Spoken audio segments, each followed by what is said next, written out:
Hi, I'm Sam Anderson of Cane Creek Cycling Components. We're out here on trail today discussing how to effectively use the 4 adjustments on your 4-way adjustment shock. 4-way adjustment shocks feature high speed and low speed compression and high speed and low speed rebound. Now, compression controls the shock's ability to absorb impacts, whereas rebound controls the shock's recovery speed of those impacts. As a general guideline for tuning, if the bike is moving really fast, the shock is moving really fast. That's going to require more damping. You're going to want to be able to jump over and skip through rough sections. That shock needs to be controlled. If you're going slower down the trail, to make the ride more comfortable, you're going to want to tend to reduce damping settings. So just keep that in mind as you're riding the trail and experiencing what the shock does for you. Now, before we start making any sort of trail-induced adjustments on the shock, you might want to consider making some adjustments for your rider weight. High-speed settings are pretty influenced by rider weight. So if you're lighter than, say, 120 pounds, you might want to consider reducing high-speed compression and high-speed rebound by about a half a turn. On the opposite end, if you're more than 200 pounds, you might want to consider increasing your high-speed compression and high-speed rebound by half a turn. For me, I'm more in the middle of the adjustment range as far as weight goes, so I'm going to keep my high-speed settings where they are, factory neutral, in the middle of the setting. I've already set sag on this particular bike to 30%. Now that is a very critical step before jumping into the damping adjustments. So make sure that you have the right air pressure or right spring rate to achieve the right sag before you even think about touching the damping settings. Now, we're going to go down Avery Creek Trail and session a couple of different sections of trail. We're going to repeat those sections of trail and make one adjustment at a time. The key here is if you make more than one adjustment, you don't know what those adjustments are doing independently. So it's important to do one adjustment at a time and see if you like the difference that it's making. So let's take a lap.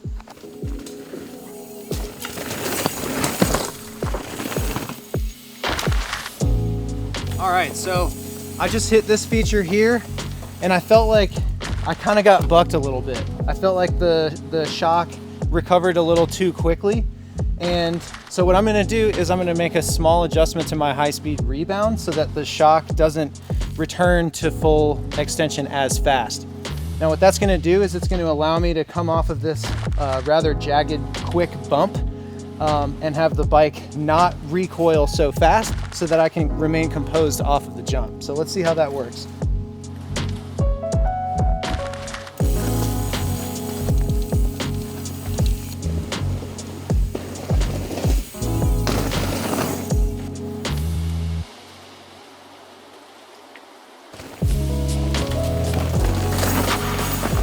All right, so that felt a lot better.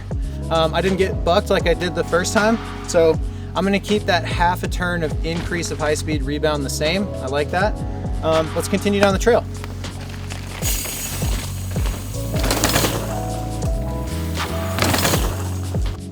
All right, so I just hit this little rock step down and it actually felt pretty good. I felt like my high-speed compression absorbed the bump effectively, so I'm not gonna make an adjustment on my personal bike. However, if you were to roll a section like this instead of jumping and landing on a good transition, you might want to consider reducing high-speed compression a little bit for this deep hole right here in the middle of this double. But for me, it felt really good. We're going to keep moving.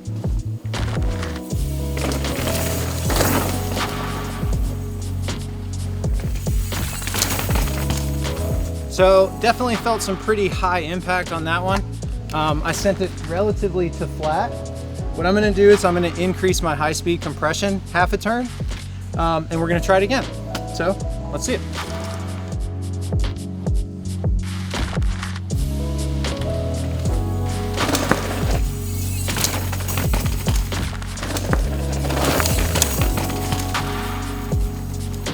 All right, so that drop felt a lot better with that high-speed compression turned in half an adjustment, half a turn.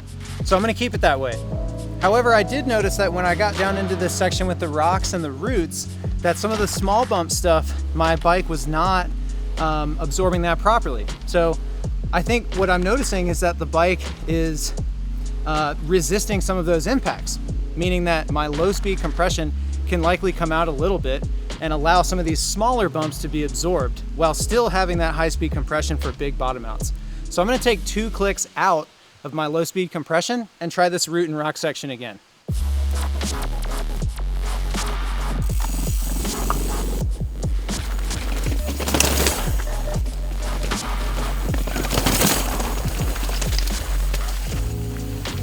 All right, so reducing 2 clicks of low speed compression definitely felt better.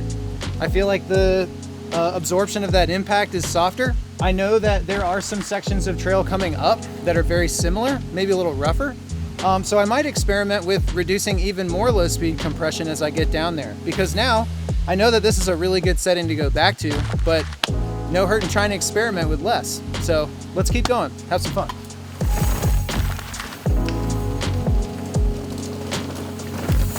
So I just rode down this section of trail rather quickly.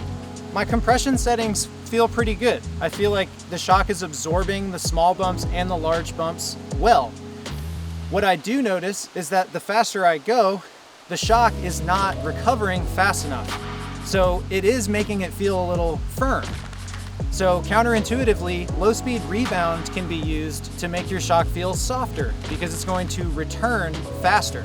So I'm going to reduce my low speed rebound by 1 click and try this section again to see how it feels.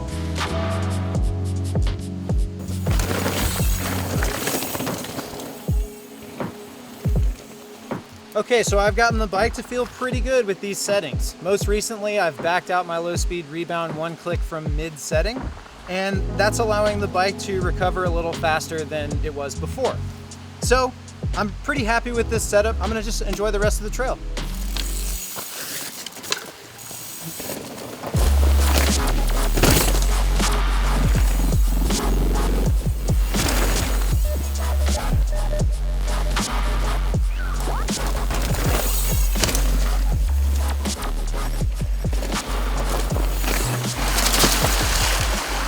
All right, so we've made it down to the bottom of Avery Creek Trail, and the adjustments that I've set on at this point are pretty good. Now bear in mind, you're tuning the shock for you, the stuff that you ride and the riding style that you have. My settings are gonna be different from yours, even if you're riding Avery Creek Trail, depending on the speed and how you're jumping certain features. The whole goal behind tuning a shock is to tune it for you and your bike. Don't feel afraid to tune one direction and make it feel bad. You can always go back to the reset of mid-tune and start again. I hope this video was helpful for you, and we'll see you again next time.